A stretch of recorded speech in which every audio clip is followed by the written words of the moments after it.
Welcome to Monster Porn, Weird Fiction and Horror Podcast, the podcast where the corpses exhibit rigor mortis. Or are they just happy to see you?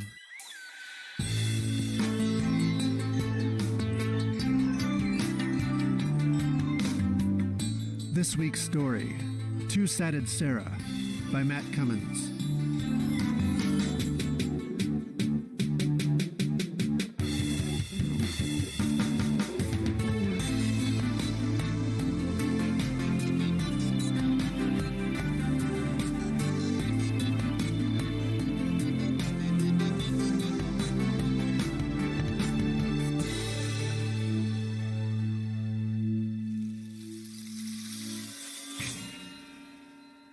Matt, there is a matter in which I could use your assistance, your counsel. Are you aware of the energy vortex where the ley lines intersect? At such a place, at times, great beings may appear, or else terrible things be summoned. There's one such great, wonderful being. Uh-huh. And where is this energy vortex? It is just north of the Witch's Circle, right before the confluence of the rivers. The city park? That sacrilege is built upon the ley lines, yes, albeit only by the clumsy and careless hands of men. But listen, there I have sighted a creature of great beneficence, twice on Tuesdays as the earth besets the sun. And in English, we call that sunset. Yes, though sunset is not the same from one solstice to the next, is it? I guess it's, what are you trying to say? Oh, what a beautiful and terrible life. When I witness this apparition coming along the path, my limbs are seized with shaking. Oh. And I suffer strange and sudden dehydration of my vocal cords. Ah. Uh-huh. And a certain turgidity of the nethers, I suppose. Yes, Matt, that was odd. You must know this holy apparition. We nearly spoke the same language there for a moment. I speak very small amounts of British from time to time. Anyways, tell me about this apparition at the energy vortex and why it concerns me. You see, I've tried the usual occult operations, the spells of attraction, yet none of them seem to take hold. Her spirit seems too powerful for such simple speech. So I've landed upon another plan. Matt, I've seen the way that your daughters... You are not borrowing my daughters to go pick up on the apparition. What? No, of course not. I was going to say, I've seen how they adore the pig. I require puggles. The women of your household seem to enjoy scratching his ears. Oh, if only this holy creature would scratch behind my ears like so. Brett, just say it. There's a babe jogging at the park and you want puggles to help you try and talk to her.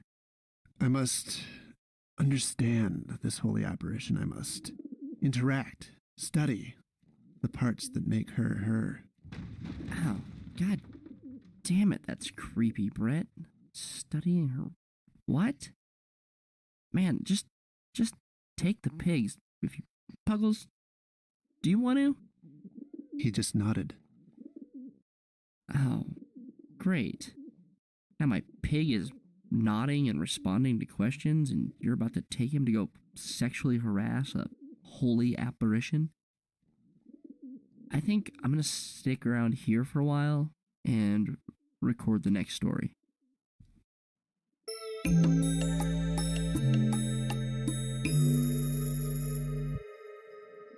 When Sarah awoke, her dreams lingered. She was in a hospital bed and someone was laughing, but then she rolled over and saw a copy of Cosmopolitan lying on the mahogany nightstand next to her bed. Her nightstand. Her bed. The sanitized smell and echoing footfalls of doctors walking down long corridors faded. A moment later, she couldn't remember that she'd dreamt it all. Her muscles ached and were stiff as she pulled herself out of bed and slipped off her gray t-shirt. She wasn't feeling very spry for being only 28, But when you've been pregnant, and no matter for how long, and you eat scones and drink mochas every day, your ass only has two choices, fat or flat. Unfortunately, hers had been a greedy ass, and had chosen both. To battle this, she'd taken up running. As she dressed, she turned to look at her butt in her full-sized mirror. She wore spandex shorts, which didn't look so bad when she rose up onto her calves and flexed. 22 again, she thought, and then she relaxed and things sagged back to 28. She thought she was looking a little better. Body parts were beginning to revolt against gravity. Part of her wished that this could be a metaphor for the rest of her life, but another part of her wanted to give in. She found it odd that part of her could feel like her life was picking up speed while another part of her felt a massive, growing inertia. The new Sarah liked the way things were going and at times felt great. Then she would feel worse, but also excited. Her life was, for her extramarital affairs, becoming a hot mess. In the breakfast nook, she found evidence that her husband Jake had been home. There was a crumb-speckled plate on the table, raspberry Pop-Tart wrappers on the floor, and coffee splatters all over the counter. "Thanks, sweetie," she thought. In moments like these, the old Sarah felt justified in stepping out on him. The television was left on, along with several lights, but according to Jake, the man who pays the bills can do whatever he wants, and the woman who picks up after him can screw whoever she wants, Sarah thought, but didn't allow herself to smile. A mustachioed news anchor with slicked-over black hair was reporting, "Attacked by her rose bushes. Well, Sally, they come in all shapes and sizes, don't they? There's been an increase in the wacky this week. Maybe that has to do with the wacky tobacco they've legalized in our neighboring state. Then again, maybe not. In other news, the meteor shower is still going strong and will be visible again tonight." She turned off the power with the remote and realized that it was already after 4 o'clock. She had slept through most of the day again. "Well, Jake wanted you to stay home, remember?" she thought. Then, speaking to the blank television, she said, "Don't care what you have to say, Billy Bronson of Channel 3 Nightly News," in her best news anchor voice, and then added, "Now, ladies, who wants a mustache ride?" That made her laugh. Her phone buzzed and half a message was visible on her locked iPhone screen. Message from Vince. "Hey baby, are you?" She slid her finger across the screen and entered her password. The whole message opened. "Going to be home tonight? I'll be in town again." She looked around the room as though she were afraid someone would see. Who gives a shit if Jake finds out, she thought. That was the new Sarah with thoughts about the new Jake. A year ago, she would have never considered an affair and would have never been indifferent about one. But she didn't allow herself the chance to be nostalgic. "Yes, he'll be out," she typed into her phone. Her phone buzzed again. "Okay, just text and I'll be there. Wear black this time. It'll match what I bought for you." She pressed to delete, but when the phone asked for confirmation, she'd already set it down and gone to the door. Images of their previous encounter reeled through her mind, his tall and tanned muscled figure standing over her tearing his shirt buttons open, the feeling of the vertical cabinet handles pressing into her clit as he bent her over the countertop. It was way better in every way than it had been with Jake, who was too quick on the draw and who smelled like whiskey and cigarettes. Some nights, recently, she'd even began exploring chat rooms with her webcam, sites like Chat Roulette, where lonely men searched desperately for women only to catch glimpses of each other jerking off. No one showed their faces, but she loved to tease them. She'd give each one 30 seconds just to see if she could make it happen, and it usually worked. She only had to show her tits, and the stroking would increase to a jackhammer pace, especially the younger men. Sometimes she thought they were either going to break their balls or rip the sheath of skin clean off of their cocks. Occasionally, she'd click onto the next screen, and lordy, she'd get a good chuckle at the cruelness of it, and the depravity. The next day, she could hardly reconcile that she'd been up all night trolling the backwaters of the internet. It was as though she were remembering a movie or trying to visualize herself in the place of a story she'd been told by somebody else. "I'm definitely going for a long run today," she thought, as she considered that Vince was going to be there that night. She tried to mentally prep herself for the jog as she walked through the front door, but before she could make it, the old Sarah showed up. She sat down and cried.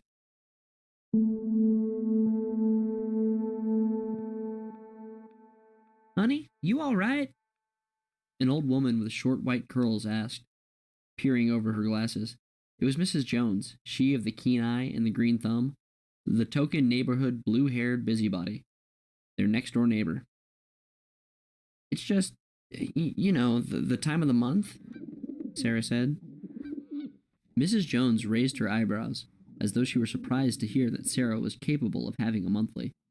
Sarah supposed that she had all the reason in the world to feel that way considering what had happened. "Goddamn Aunt Flo, someone should just shoot that old twat, especially after children," Mrs. Jones said, and then realized she just planted her foot squarely into her own mouth. What's with this grass?" She changed the subject. "I've mowed mine twice already this week. Look at yours." She tipped her head at Sarah's yard, and Sarah looked. Sure enough, the grass in her yard was nearly ankle deep, and Jake had just mowed it the week before. She shrugged, too distracted to worry about it, and absently said, "Well, have a good one," to Mrs. Jones as she started to jog. Once she was jogging, her anxiety about working out and screwing strange men disappeared. There was something about getting a good sweat going while listening to music on her iPod that made her problems seem further away, a tad out of reach even. The jogging worked as an anesthetic, but just like a pain pill, eventually the effect wasn't what it once was. She'd push harder and purge herself of her thoughts by making her muscles tear and burn. But even then, she'd find it was impossible to outrun a thought. So she'd quit jogging and start running. She'd run until her legs seized up and her lungs revolted if she had to. Every day, her body became more resistant to the pain.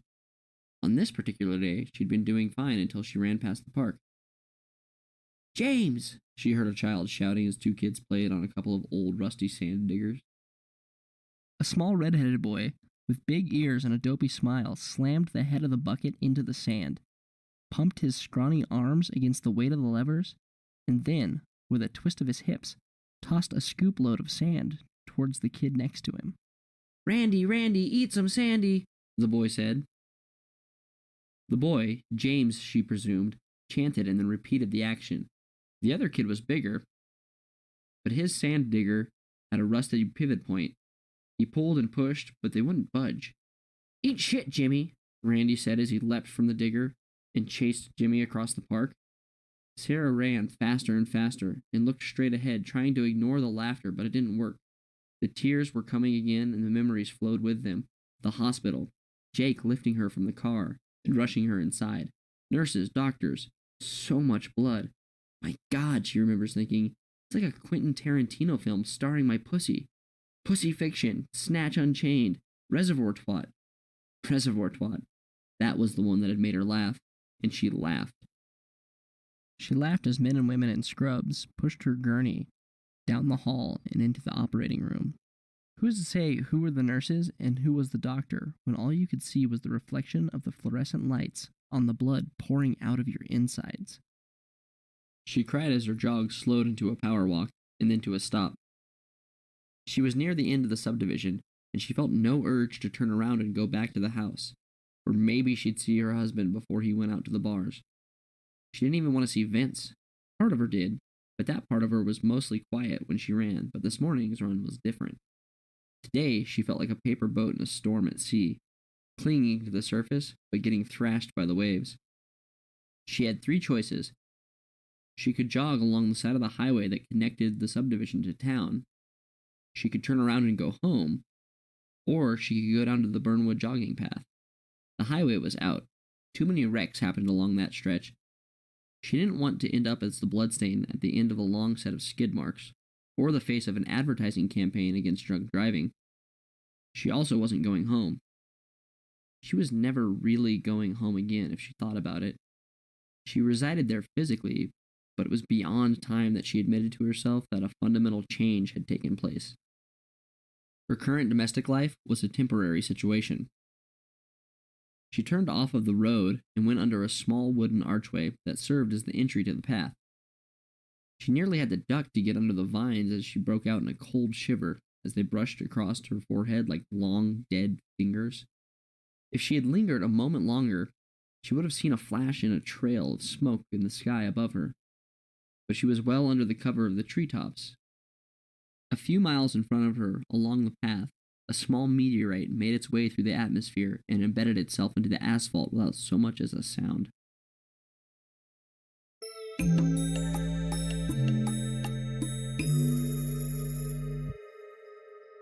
A red car pulled up outside the small white house. A tall man with bright orange hair stepped out, shut the door, and then drank from a silver flask that was imprinted with the Crown Royal logo.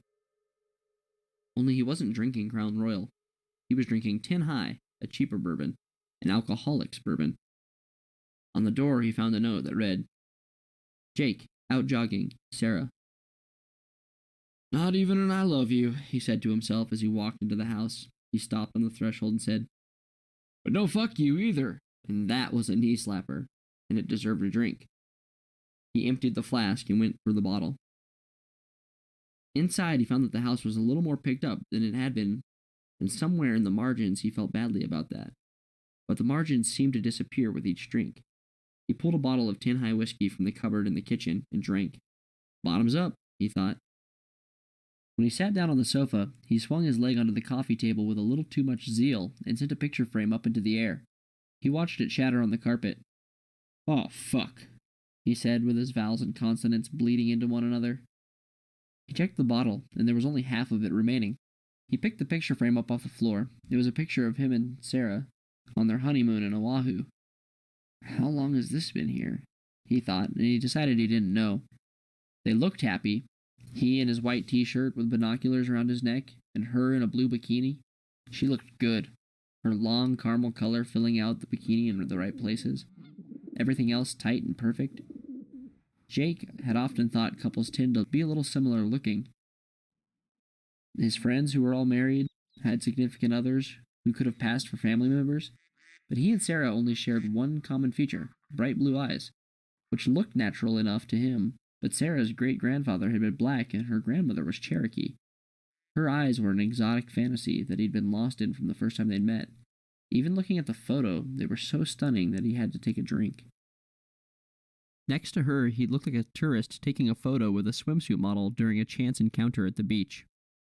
Even more so, he looked like Patrick off of SpongeBob SquarePants with his purplish sunburned skin. And she was his wife. Well, she had been anyways. With the way things had gotten, he wasn't so sure anymore. But things were always a little bit blurry when you were on the drink. Bottoms up. Marriage had been a smooth ride once. They were, at one point, madly in love. But then, one night, at a concert, the train of their lives had come off of the tracks.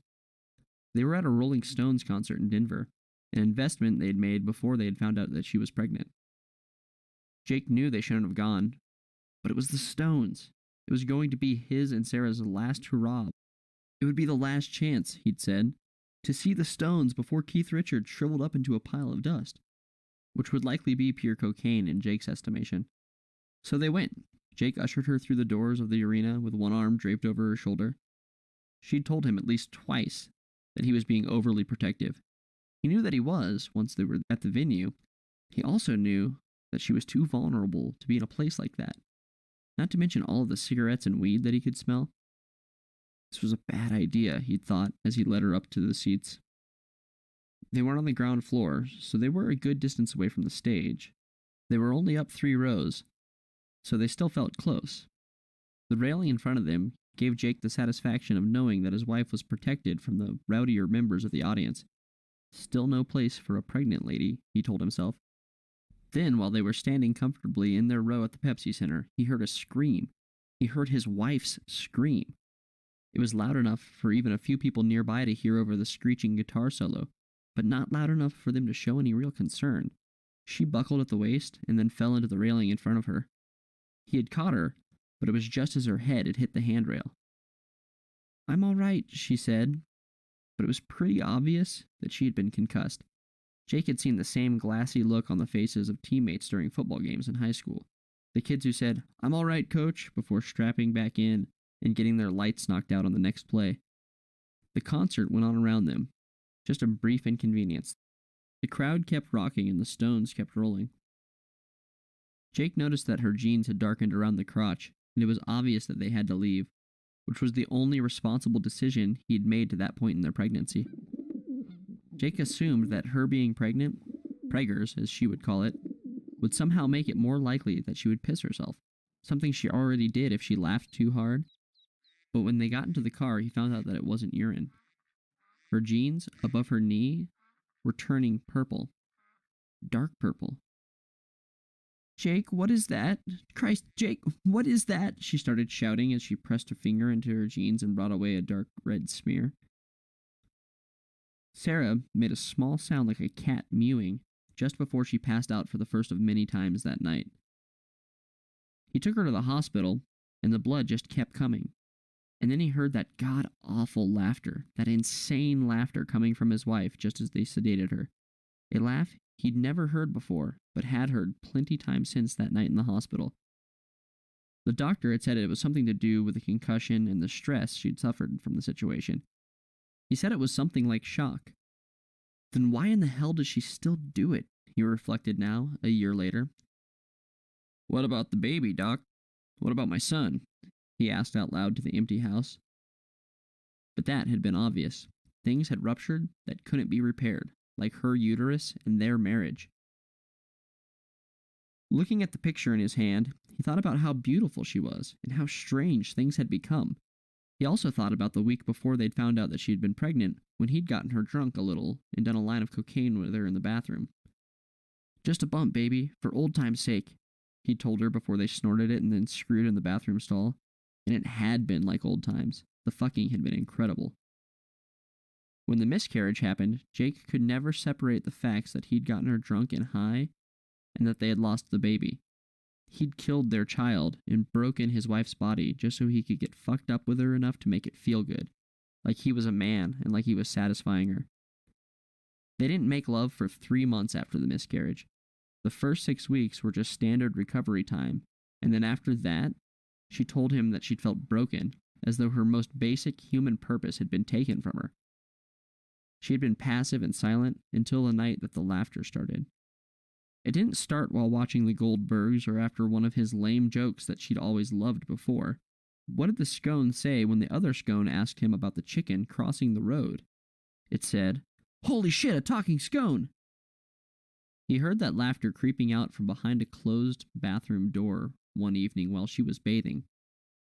At first, he just heard a chuckle, a low and dull chuckle, but eventually she was wailing with harsh laughter.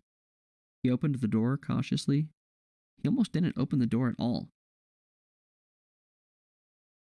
There is no blueprint for how to react when your wife is laughing like an insane Jack Nicholson from The Shining. But he did open the door, and what he found was that his wife had nicked her vagina with her razor. As the blood trickled out into the water from her hey nanny, as she had called it, she turned to him and said, "Look, honey, reservoir twat." From that moment on, she'd been one of two people, a slightly more passive version of the Sarah he'd always known, or an aggressive and insatiable woman. She would insult him and yell. She'd blame him for their financial woes. They were doing fine, despite the fact that he'd convinced her to quit her job. He was making nearly 6 figures. She'd tell him that he was getting fat. She'd even tell him that he had a tiny, worthless cock, which they both knew wasn't true. His nickname amongst his college friends had been Jake the Snake for a reason. Then, after hours of verbal abuse, they would have aggressive, nearly violent sex. Sex that he'd have to drink himself into having. Sometimes he'd even have to drink himself into forgetting. She needed help, but so did he. If she needed therapy, then he needed AA classes, and he wasn't ready for that yet. As months went by, Sarah seemed to become more herself. There was less of the crazy laughter and less depression, but saying that your wife laughs like a lunatic only sometimes isn't much of a victory for the home team. In fact, her passivity seemed nearly calculated, as though she was up to something. There was always a telling look, a glint in her eyes, as though some cog were turning a wheel of hilarity that kept a smirk lingering around the edges of her lips. But whatever the joke was, she never told.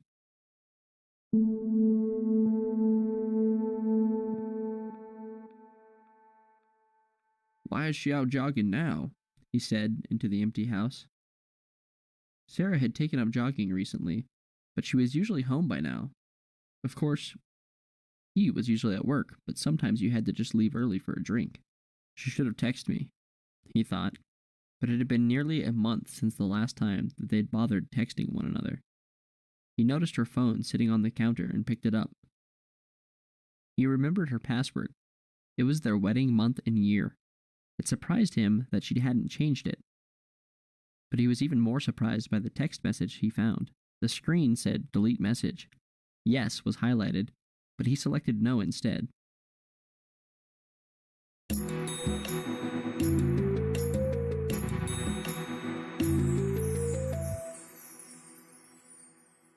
was chilly on the running path.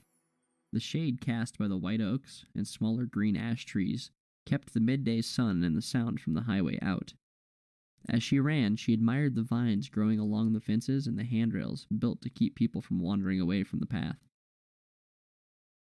There were wild roses growing on the hill above, and the creek bed below shimmered in the evening light. In other places, there were hand-planted annuals and a few local flowers that often grew as weeds. Mrs. Jones would have known what they were. Sarah didn't. The further into the path she jogged, the fewer flowers she saw. The forest thickened, and eventually it was just a trail of asphalt leading through the trees lit by lamps that were already buzzing despite the time of day. It's just like in those movies, she thought. Just like the places where girls get raped. The thought made her shudder. But there was another voice that said, "Hey, maybe if he looks right." It was just a thought, one of those thoughts that floated up out of nowhere from time to time that Sarah was neither proud of nor could she understand. But there it was, floating up into her head and resting itself in an organic manner. Jogging the entire path would take her all afternoon, and would eventually lead her into Burnwood by way of Burnwood Heights. She had no intention of going the full distance. That town was nothing but a bunch of trailer trash meth addicts. Burnwood Heights was a trailer park. What a misleading name, she thought, and then she imagined 3 trailers stacked on top of one another. A mobile triple-decker. The King's house, and that made her laugh. Her thoughts were broken up by motion above her. She looked up, and the trees were rustling. Wind, she thought, though she didn't feel as much as a breath of wind on the path. But way up there at the top of the trees it was probably a little windy. Wind or horny squirrels? She roared with another laugh.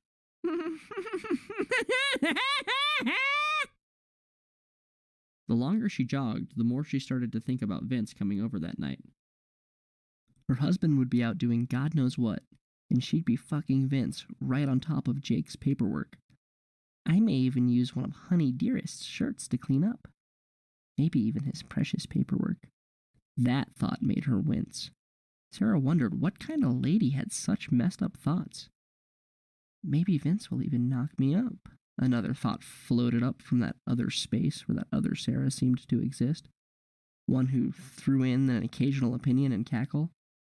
Part of her felt like crying, and another like laughing. She jogged faster. As she ran ahead, with more effort, her thoughts were broken up by the sound of footfalls hitting the path ahead of her. I hope it isn't a man, she thought. It was a sane thought. Burnwood Heights was full of potential criminals.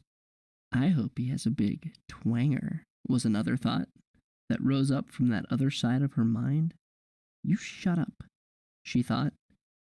She didn't think I or me. She thought you. She told this to the alternate Sarah. Sarah cassette tape side B, the side that liked to be fast forward and rewound, again and again. It was a man, and he was attractive in a sort of trashy way. He was lean with toned arms that showed off from his cut-off Metallica t-shirt. He had big, puffy, movie star hair, and she thought, he looked like a scruffy, white trash Justin Bieber. She had seen him before. He was the guy you always saw, who hung around after high school, working part-time in some restaurant or another, and smoking dope with high school kids. Part of her thought nothing of him, but the you part of her said, almost out loud, he's not too shabby for a scrawny white dick. Shut the hell up for a while, will you? Sarah thought to herself. When they passed each other, she smiled at him, and kept her eyes up and forward despite the urge to direct them downward. He looked her up and down and mumbled something, but she couldn't hear him, and despite her conflicted thinking, she didn't really want to know. Well, he's definitely the kind of bag de la douche that you'd expect from Burnwood, she thought. Then the complimentary thought floated up. Yeah, but I've never done it with a younger guy before.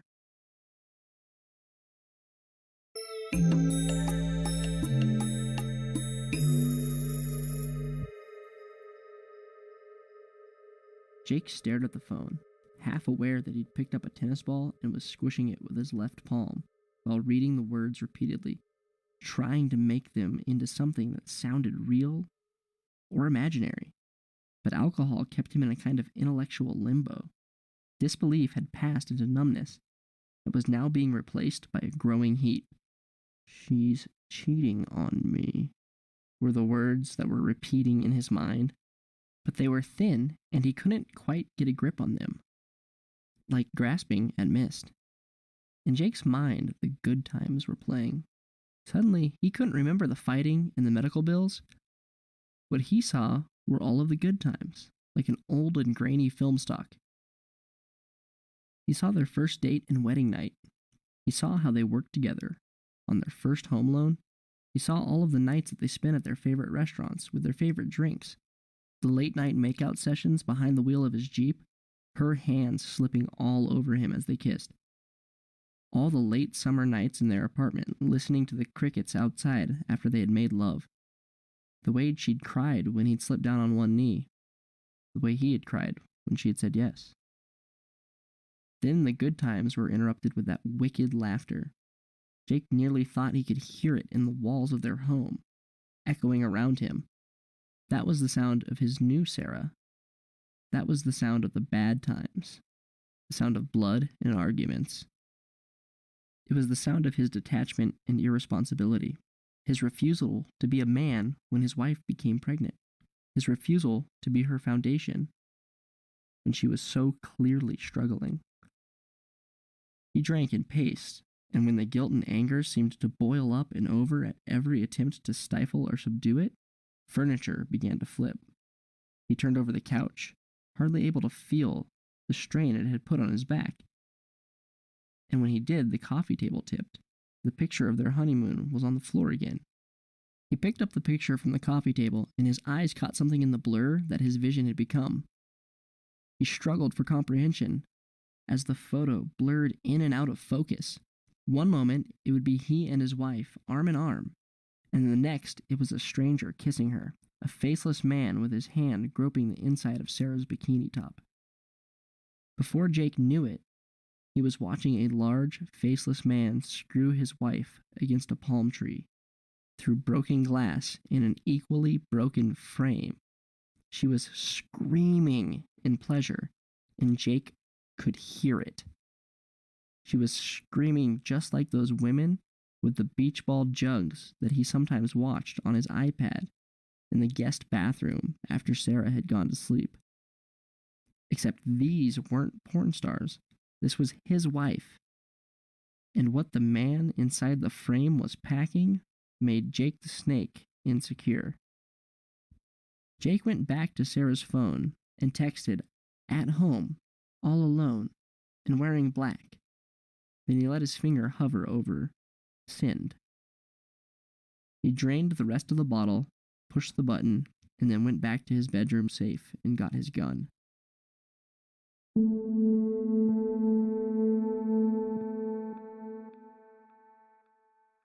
The forest along the Burnwood jogging path was so thick that it blocked out almost all of the sunlight, but despite this, there was lush undergrowth.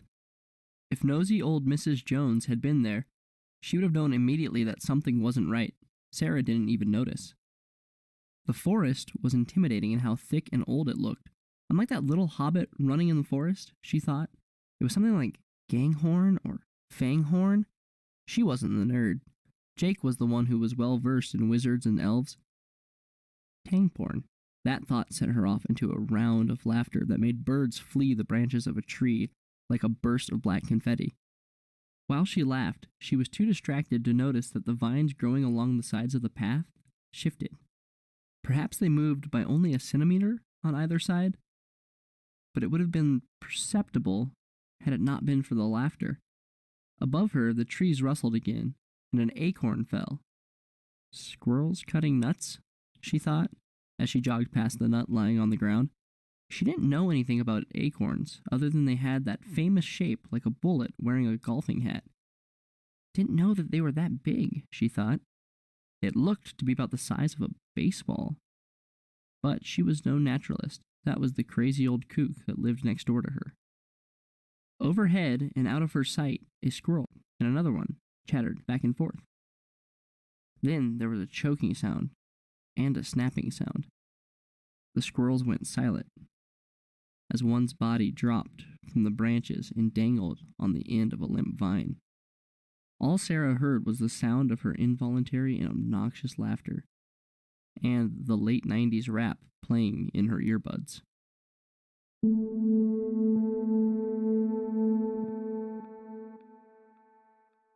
Jake was sitting with the honeymoon picture in his right hand and his 9mm in his left. He'd rubbed a sore spot on the side of his temple with the barrel. The small horror porn had stopped playing, but the drinking hadn't.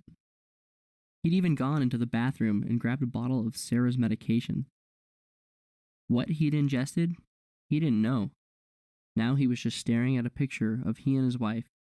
Seeing them arm in arm and happy was almost worse than the hallucination. He wants me to wear black, Jake thought as he got up from his chair and then burst out into his best Sarah laugh.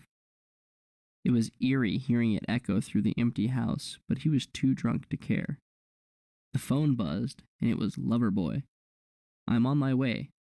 I'll park down the street and come in through the garage door. Just leave it open."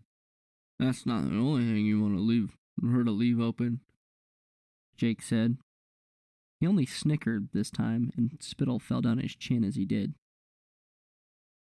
A couple hours earlier that day, Jake was planning nothing more dangerous than a couple of drinks and a trip to Louisa Laney's strip joint, where supermen come for a good time, the t-shirt said. He'd been planning on seeing his favorite girl, Betsy. She was short, with huge tits, skin as white as snow, and blonde hair always in pigtails. And the carpet matched the drapery, which he seemed to like. Now there would be no Betsy, because Jake was planning on killing a man. It was an organic feeling that had cooled the fire that had been building in his chest. He felt a numbness, a satisfactory control. And control was a feeling that he hadn't felt in a long time. He also felt as though the world were light and he was floating through it. Soon he'd be feeling the spins and the world would come crashing down in a puddle of vomit. But not yet. He had work to do. He picked up the phone and texted back. "In the Lavingi room, whirring black." Despite the misspellings, it was perhaps the most coherent drunk text that he had ever sent. And that was reason to smile. The grin that spread across his face was unhinged and uneven, full of lunacy. "Gotta find something black to wear," he said into the empty house. It seemed to echo back that it was a fine idea, and that if he looked in her drawers, he would find something perfect. The house seemed to whisper to him what he should do and where he should go. A headshot photo of him that was hung on the wall seemed to nod in agreement. He stumbled down the hallway. In the bedroom, he dug through the dresser, at first struggling to remember which drawers were his and which were hers. There was a picture of he and Sarah at a friend's wedding rehearsal dinner. "On the left," the miniature Jake said from the picture frame. The Sarah next to him was stepping away towards a faceless stranger in the background. He focused and the picture became still. Just a captured moment. But then he relaxed and gave in. The picture roared back into motion, and he chuckled into the empty house. Or here?" Jake asked. "No, my left. Yeah, that one. There, that's it. Look for the black thong." "Ooh," Jake crooned as he rubbed the lace thong across his face. It stuck to his stubble like Velcro. He found a matching black bra and stripped down to put it on. "Good. Now what else?" the Jake picture asked.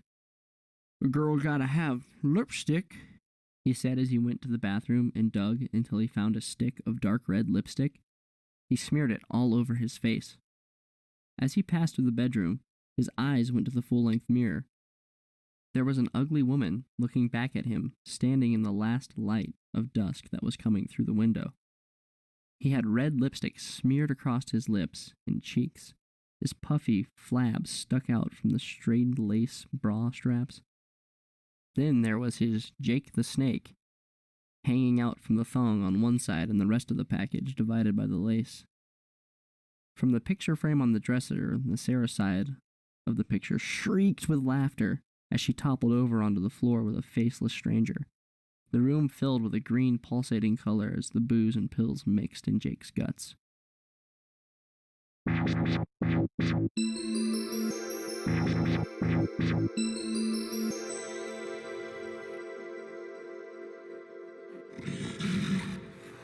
Somewhere in the middle of the Burnwood jogging path, Sarah began to hear footsteps coming from behind her.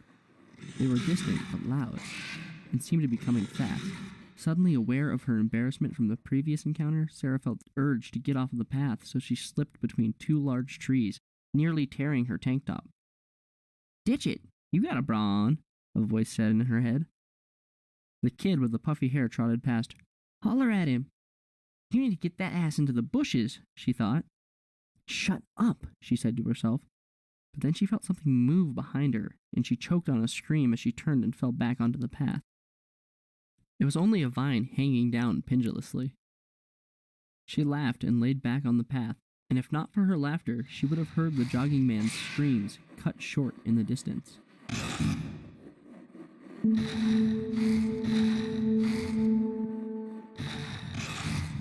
Dylan Matterson was searching the pockets of his gym shorts and listening to Rev Theory on his iPod. He was panting like a fat sheepdog. "I really gotta quit," he thought, despite the fact that he was digging through his pockets for a celebratory cig that he packed away for the end of his run. He still had some running left to do, but who the hell was going to tell him not to? He pulled a broken Marlboro out of his pocket and shrugged. "Fuck it," he said as he brought the lighter to what's left of it filtered into the cigarette. "If a smoke takes 3 minutes off your life, the dog has to add it back on," he thought. 3 years prior, he'd been a varsity basketball player with letters of interest from multiple colleges. One youthful DUI later, he was a part-time banquet worker who sold weed to make a living. Working out was just a residual effect from a lifetime of athletic training.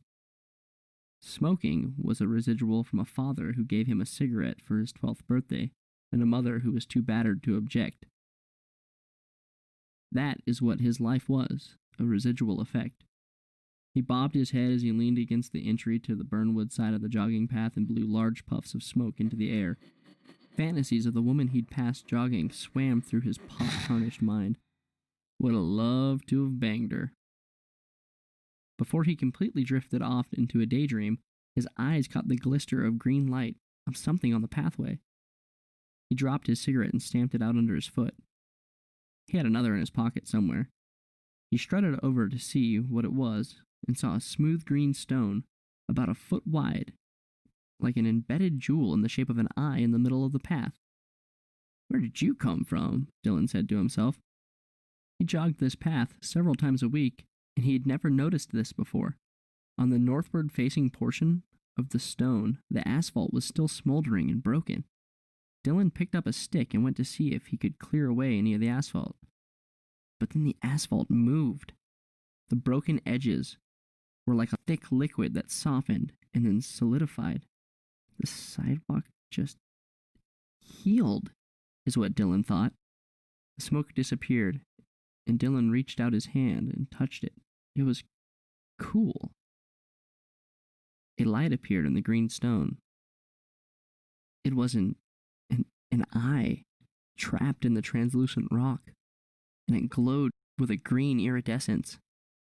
Dylan began to scream, and then a wisp of light, like smoke, floated into his eyes and nostrils. His head tipped back, and his mouth fell open, and his scream was replaced by a sharp inhalation. His blue eyes shone bright with new specks of green in his irises, and he smiled, stood, and waited.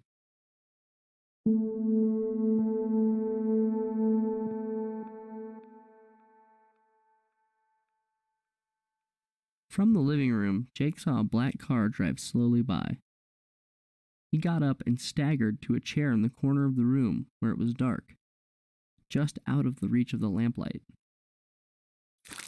He pieced the room back together as well as a drunk man could, and then he put his leg out so that only it was visible in the light. It was freshly shaved, covered in black fishnet stockings, and his foot was crammed into a red high heel. From the dark, he had thought, it was like he was fishing, and his pudgy shaved leg was the bait.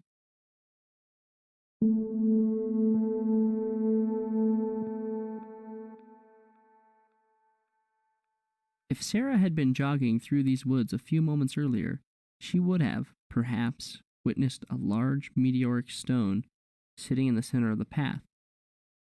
Perhaps she would have seen the unnaturally green, superheated stone cooling as the flow lines of its melted surface seemed to fade until a perfectly smooth, slightly translucent stone formed. A moment later, she, perhaps, would have seen the asphalt open up like a tar ribcage of an ancient and long-dead animal and cover the stone, pulling it back into the earth before the ground folded back over it, the asphalt healing until it looked like nothing more than a place where a tree root had deformed the surface of the pathway. So she never saw the green stone embedded into the surface at all. Sarah missed all of that, even though she tripped where the stone had embedded. Then, a young man came stumbling out of the trees, with roots growing from one nostril into his mouth. Sarah saw the asphalt blink open, like an ancient reptilian eye.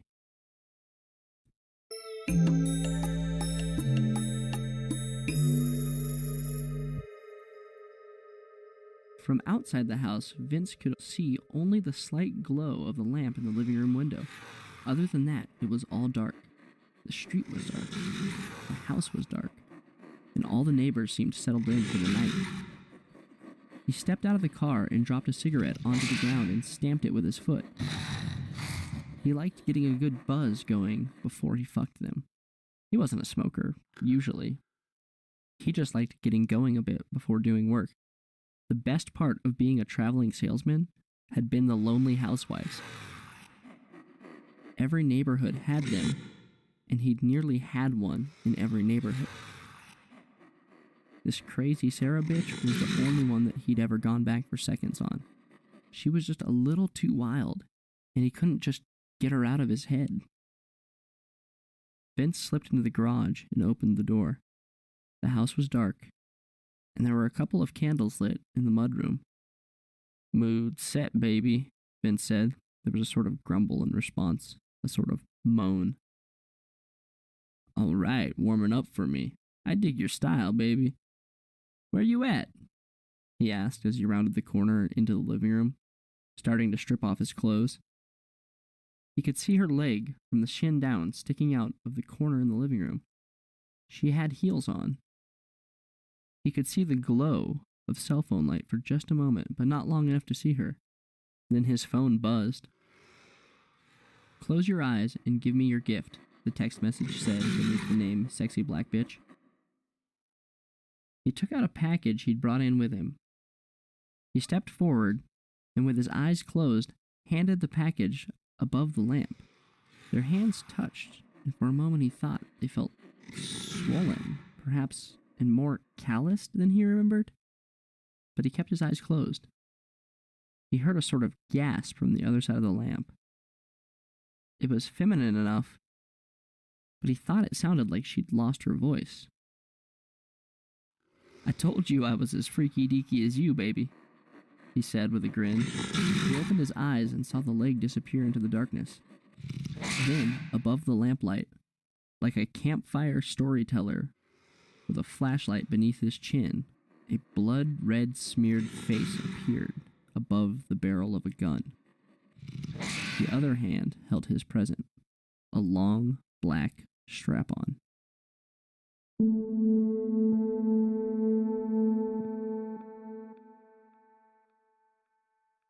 As Sarah fought her assailant, instinct and adrenaline was giving way to her other side.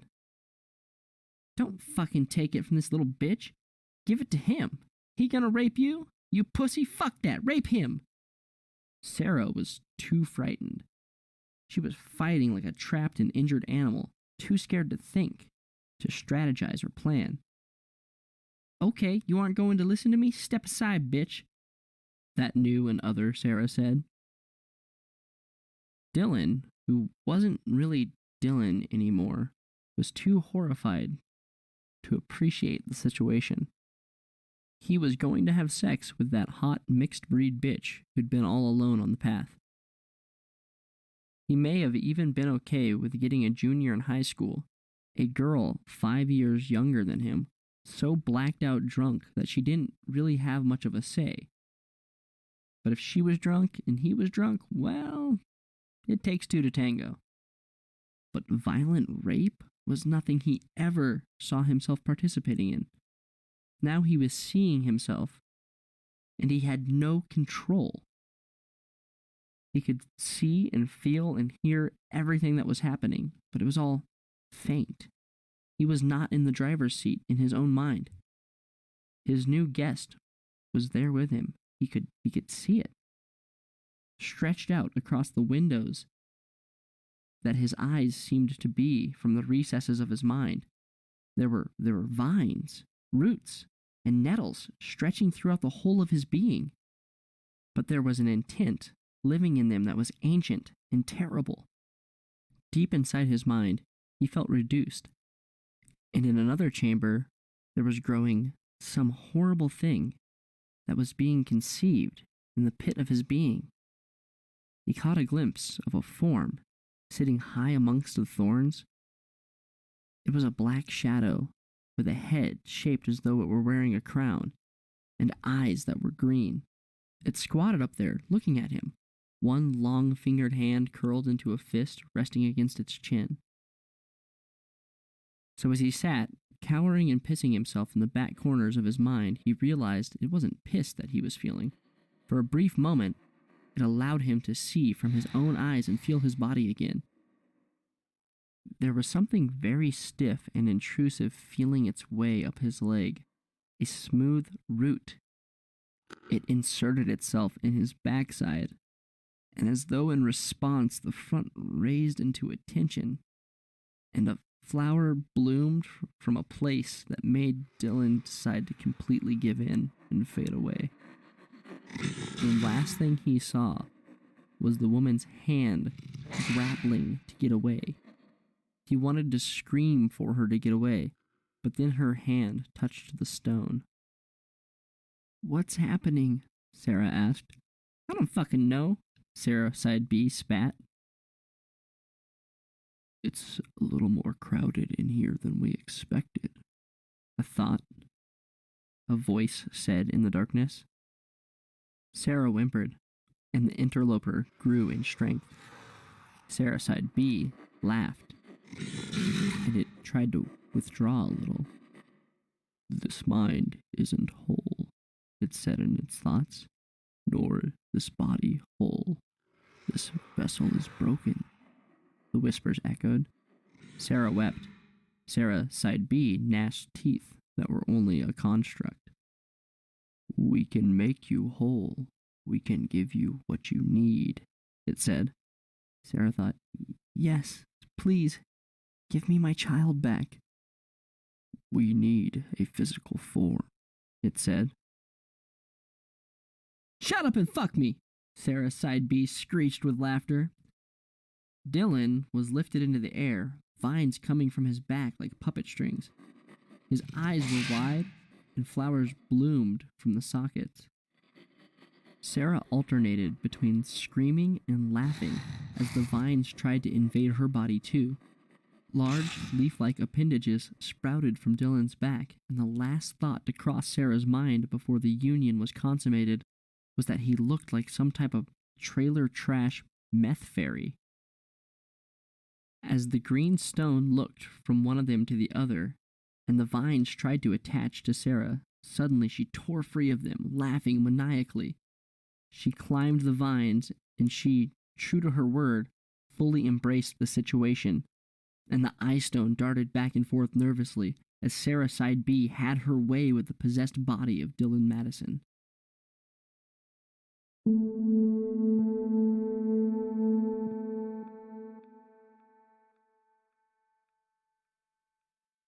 The next day, Sheriff Marston from the local department received several phone calls that reported strange sounds from the forest. There had been no storm that night, but there were downed power lines from town all the way to Burnwood. There were cars that looked as though they had been crushed by heavy, fallen branches. But there were no branches. Roofs were damaged, but there was no hail.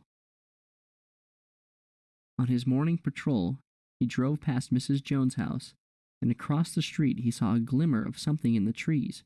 He got out of his car and walked closer to take a look. At first, he thought it was just a piece of plastic that had blown in the wind. But when he got closer, he saw the bright reflection of metal. It was twisted and broken. It was the front bumper of a car, and the top of a large oak tree. He had the guys from the power company use their lift to bring it down, and he inspected it. The license plate was gone, and there was a little bit of plastic from the vehicle's panels attached to it. It had belonged to a black car, but nothing else was evident. Next door to Mrs. Jones, the grass was nearly 4 feet high, and he could have sworn it grew another quarter inch while he looked at it. Jake awoke to the sound of the alarm clock. There was a lingering image from a dream that a man was being ripped apart by the forest while an ugly woman in black lingerie looked on. But dreams were fleeting and difficult to recall after a moment. He rolled over to find that Sarah was there in bed with him, and he put his arm around his wife, and his hand caressed her pregnant belly. She was in her second trimester. There was a queer feeling rising up inside of him, an alarm saying, "Something isn't right." But then it faded away, and he slept next to his wife in the green glow of the morning light.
Three, 4, 5.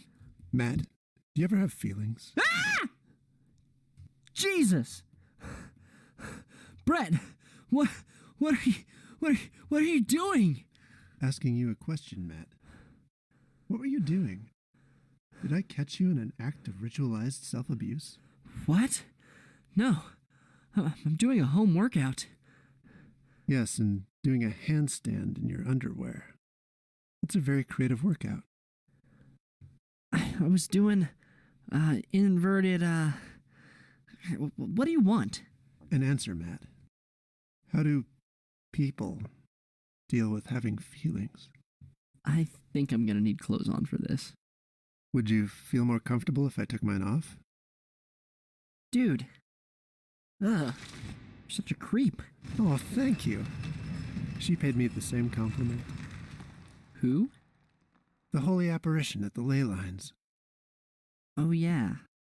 How did that go? Where's Puggles? I let the pig go. As part of my association with Nambla. What? Nambla? You're a fucking member of the North American Man-Boy Love Association? Oh, no. The North American Man-Beast Lovers Association. Matt, you know how I feel about the eating of sentient beings, and also their captivity. Thank God. That was going to be too much. Wait, you let Puggles go? I saw her approaching, and I couldn't reconcile meeting one so pristine while holding another in captivity. I let him go as she passed the bushes where we were waiting. I thought I'd missed my chance, but that is when she saw the pig. She called him cute. Granted, I expected more from such a being of her station. But I stepped out from behind the bushes and told her that I thought she looked very educated. She was so impressed that she stood speechless, quivering in delight. Uh-huh. And I'm sure there's some kind of alert being put out right now. Have you ever been on a registry of any kind? No, I don't vote.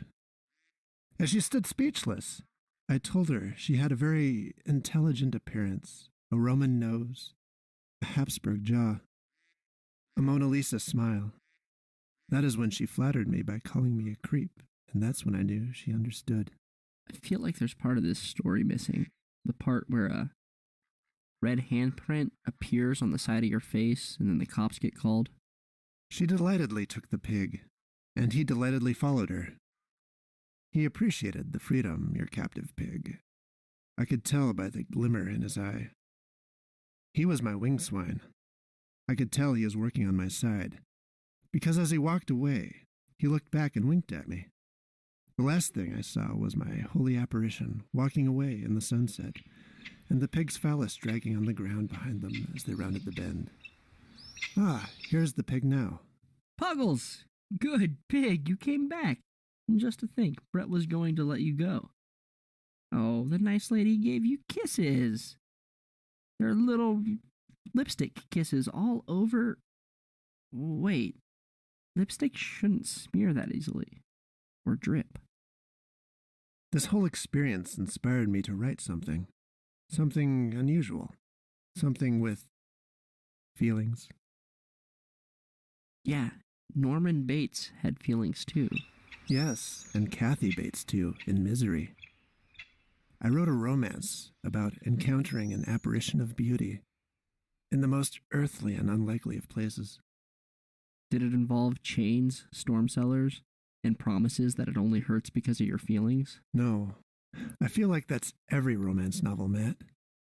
Try to be original. This love is the diamond found in the pit of human feces. Brett and I would like to thank the new fans and listeners that we've been receiving lately. We also want to encourage you guys to rate and review us on iTunes. Anything will help. You've got to leave a review for the rating to matter, but it'll help us climb the charts. And we think it would be so awesome to see a title like Monster Porn on the new and noteworthy section of iTunes. Let's make it happen, monster baiters. It cannot be done without you.